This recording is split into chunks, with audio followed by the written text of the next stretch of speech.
Dear students, जो UGC net का जो एग्ज़ाम होता है, ये नेशनल टेस्टिंग एजेंसी द्वारा साल में 2 बार करवाता है। एक जून में होता है और एक दिसंबर में इसके जो है पेपर होते हैं। इस साल जो लास्ट ईयर कोविड की वजह से जो नहीं हुआ था 2021 में, वो भी होगा और इस साल का ये दोनों कंबाइंड रूप से जो है जून में किए जाएंगे। तो उसका सिलेबस हम कवर करते हैं कि यूजीसी नेट में जो इंग्लिश का जो सिलेबस रहने वाला है वो क्या है, और ये भी देखेंगे उसकी मार्किंग स्कीम क्या है, कितने मार्क्स का आएगा, वो कंटेंट क्या है, और वो पेपर कितने होते हैं, और उसका जो कंटेंट रहने वाला है, सिलेबस है, वो क्या क्या रहेगा। क्लियर? जैसा कि आप देख पा रहे हैं, यूजीसी नेट इंग्लिश का जो सिलेबस रहेगा 1 and paper 2। Paper 1 will be a common paper. ये जो पेपर 1 जो होगा वो कॉमन रहेगा, वो किसी भी सब्जेक्ट से संबंधित क्यों ना होगा, उसके लिए वो कॉमन रहेगा। ठीक है? While paper 2 will be based on the subject selected by the candidates। जो सेकंड पेपर जो होगा नेट का, वो बेस्ड होगा उसके सब्जेक्ट पर जो वो चुनता है।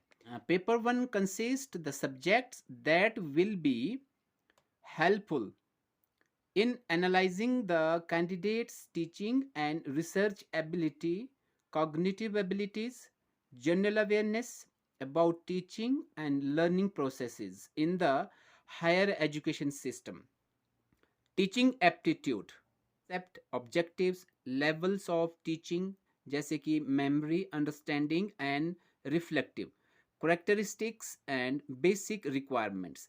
उसके बाद जो आपका रहेगा इसी यूनिट में, वो रहेगा learners characteristics of adolescent and adult learners, जैसे कि academic, social, emotional and cognitive और इंडिविजुअल डिफरेंसेस। फिर उसके बाद इसी यूनिट का रहता है factors affecting teaching related to teachers, learners, support material and instructional environment and institutions.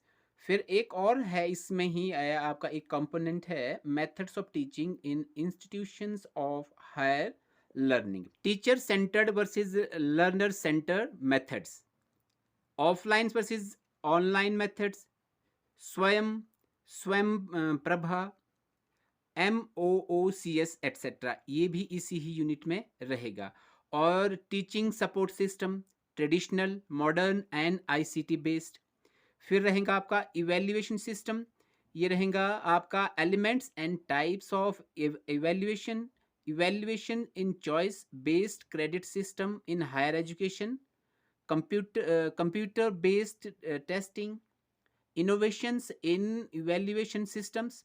उसके बाद आपका रहेगा यूनिट 2 रिसर्च एप्टीट्यूड। इसमें जो रहेगा आपका कंपोनेंट जो रहेंगे research, meaning, type and characteristics, positivism and positivistic approach to research. उसके बाद आपका रहने वाला है मेथड्स ऑफ रिसर्च, जैसे कि experimental, descriptive, historical, qualitative and quantitative methods and steps of research. उसके बाद रहता है आपका thesis and article writing, format and styles of referring, applications of ICT in research, research ethics, comprehension. A passage of text is given, questions are be asked from the passage to be answered। ये MCQs type के question जो है पूछे जा सकते हैं। Unit 4 जो है वो रहता है आपका कम्युनिकेशन। कम्युनिकेशन जैसे कि meaning, types and characteristics of communication, effective communications, verbal and non verbal, intercultural and group communications, classroom communications. उसके बाद फिर रहता है इसमें barriers to effective communication, mass media and society. उसके बाद unit 5 maths, reasoning and aptitude.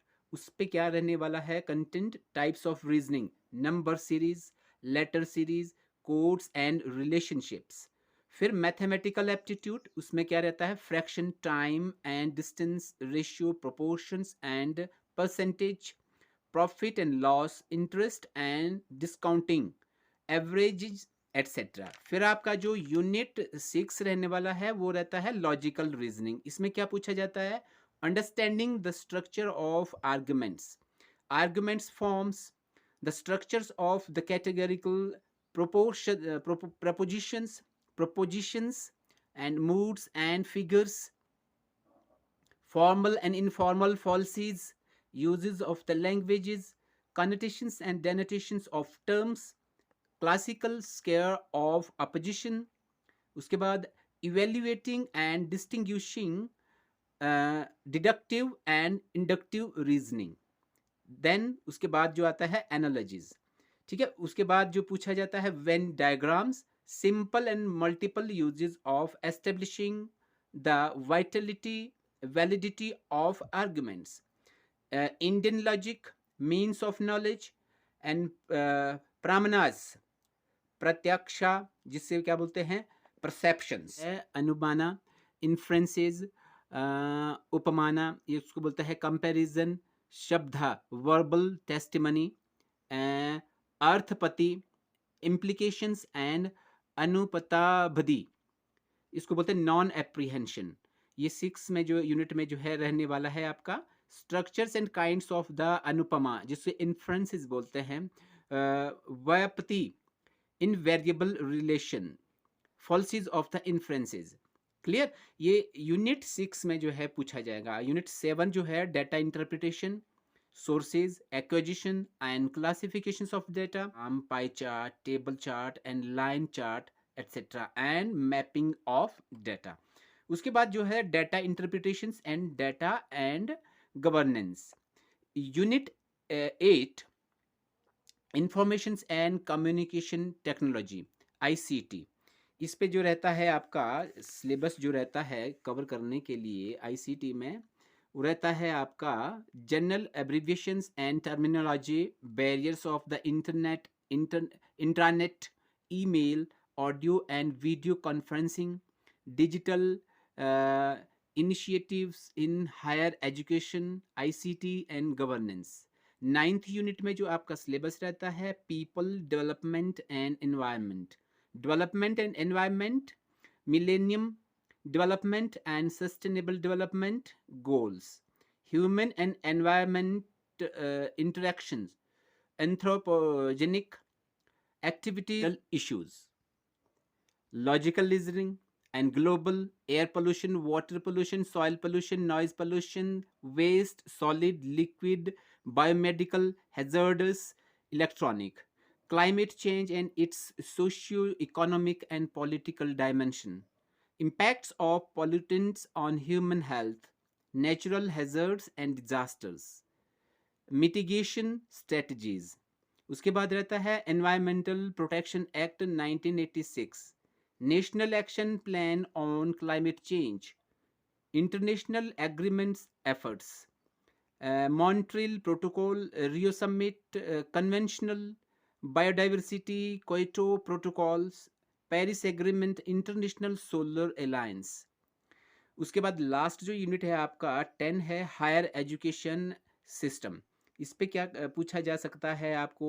Institutions of higher learning and education in ancient India, evolution of higher learning and research in post-independence India, Oriental conventional and non-conventional learning programs in India, professional, technical and skill-based education, value educations and environmental education, policies, governance and administration. ये 10 module में से हर module में से आपको 5-5 question पूछे जाएंगे, total 50 हो जाएगा और प्रत्येक क्वेश्चन के 2 मार्क्स होंगे और टोटल वो 100 मार्क्स का हो जाता है। और इसका सब्जेक्ट जो कोड है वो है 30।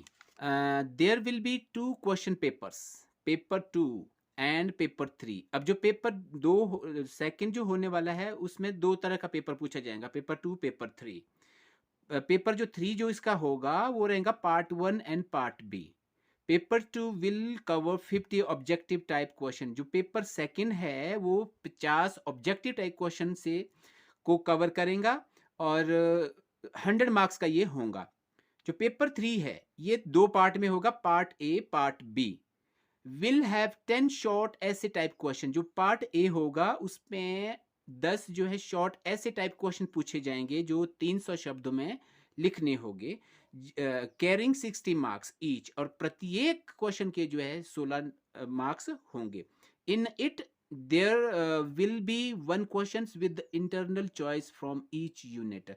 इसमें आपको इंटरनल चॉइस भी पूछी जाएंगी। प्रत्येक यूनिट में जितने भी क्वेश्चन इसमें पूछे जाएंगे उसमें ऑप्शन होगी, यानी कि 10 क्वेश्चंस फ्रॉम 10 यूनिट्स, 10 क्वेश्चन पूछे जाएंगे 10 यूनिट में। टोटल मार्क्स विल बी 160, ये 160 का होगा। फिर पेपर 3 पार्ट बी जो होने वाला है वो होगा विल बी कंपलसरी, ये कंपलसरी रहेगा।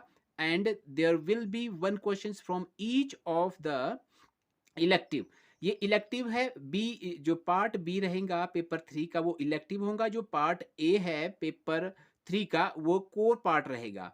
ठीक है, उसके बाद देखेंगे कंपलसरी है ये। One question from each of the elective, the candidate will attempt only one question, जिसमें से आपने एक ही क्वेश्चन अटेम्प्ट करना है। जो पार्ट बी का जो होगा ना इलेक्टिव का, वो एक क्वेश्चन अटेम्प्ट करेंगे आप, उसमें one elective only in 800 words, और वो भी 800 शब्दों में लिखना होगा। कैरिंग 40 मार्क्स, ये 40 नंबर का होगा। टोटल मार्क्स जो होगा पेपर 3 का वो होगा 200 का। क्लियर। उसी प्रकार आपने देखा होगा पेपर जो सेकंड है हमारे पास, उसमें क्या पूछा जाएगा, कंटेंट जो उसमें जो होगा वो क्या रहेगा, आप देख सकते हैं। Chaucer to Shakespeare, Jacobean to Restoration periods, Augustan age, 18th century literature, romantic period, Victorian period, modern period, contemporary period, American and other non-British literature, literary theory and criticism, rhetoric and prosody। उसके बाद paper 3 part A जो core group है उसमें जो पूछे जाने वाला जो कंटेंट है वो रहेगा आपका British literature from Chaucer to the present day and criticism and literary theory. फिर यूनिट 1, इसमें जो यूनिट 1 में जो पूछा जाएगा इसकी 2 के अलावा वो रहेगा literary comprehension with internal choice of poetry stanza and prose passage. 4 comprehension questions will be asked carrying 4 marks each। उसके बाद आपका जो यूनिट 2 है up to the renaissance, Jacobean to restoration period, Augustan age, 18th century literature. उसके बाद unit 5 जो आपका रहने वाला है वो रहता है आपका romantic period, Victorian and pre Raphaelites, modern and British literature and contemporary British literature. 9th unit है literary theory and criticism up to T S. Elliot.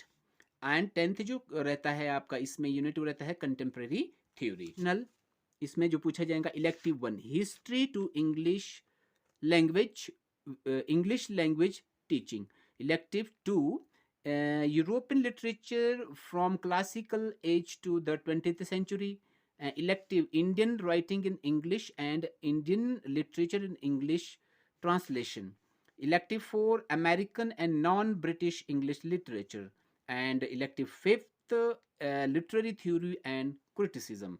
This is all about the syllabus, dear students, and we must read thoroughly these questions so we can get good marks. So that's all for today, dear friends. Thanks for watching the video.